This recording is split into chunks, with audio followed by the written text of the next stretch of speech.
Today's topic, review of Nikon 35mm 1.8 lens coming up.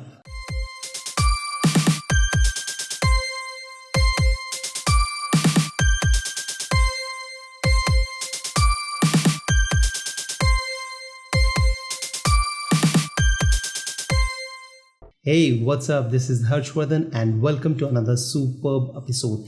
In today's episode, we are going to review Nikon 35mm f1.8G lens. So we'll examine whether this lens is good for you and what are the pros and cons of this lens. And before we go any further, please do subscribe to this channel if you not already have subscribed. And to subscribe, click the big red button below this video and don't forget to click the bell icon as well. That way you will not miss any new video from this channel. Having said that, let's get started.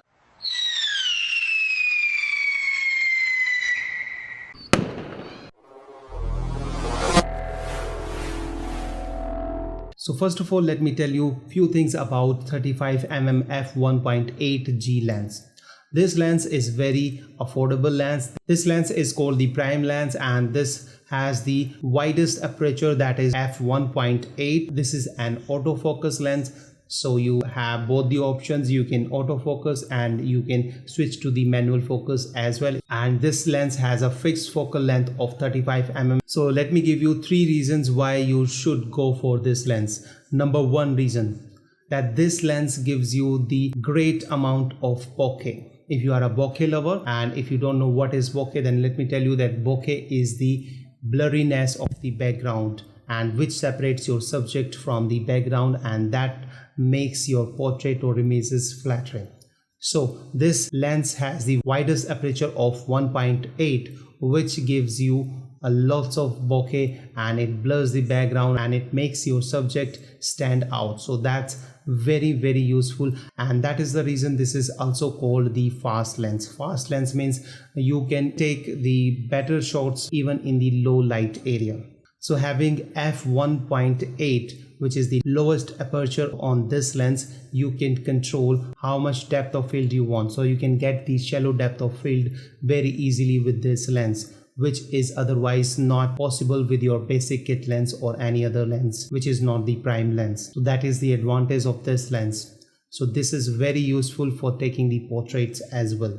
Now let me give you the reason number 2. Reason number 2 is that the sharpness of this lens is really amazing. The build quality of this lens is very high class. So the glass quality and the build quality of this lens is really amazing. So you will get the sharper shots each time you take the shots. And reason number 3 is that this lens is very affordable.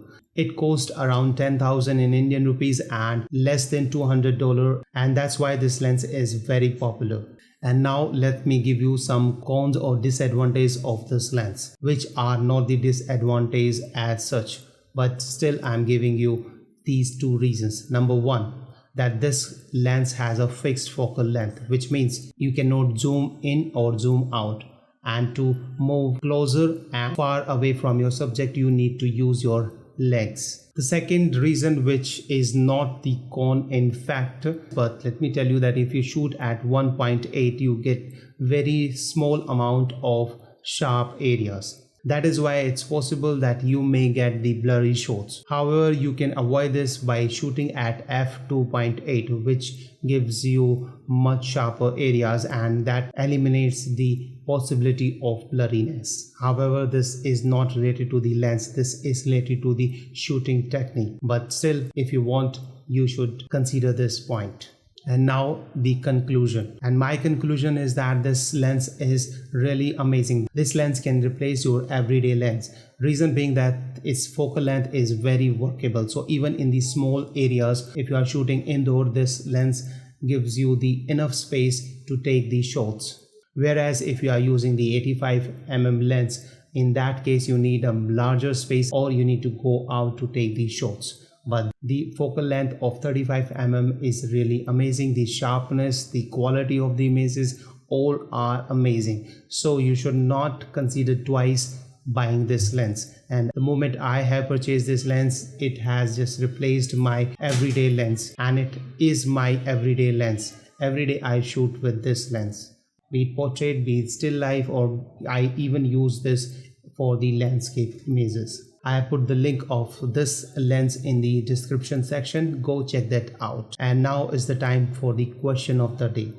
What is your opinion about the 35mm lens? And if you already using, what is the best thing about this lens you found? So having said that, thank you so much. Bye bye. See you in the next episode.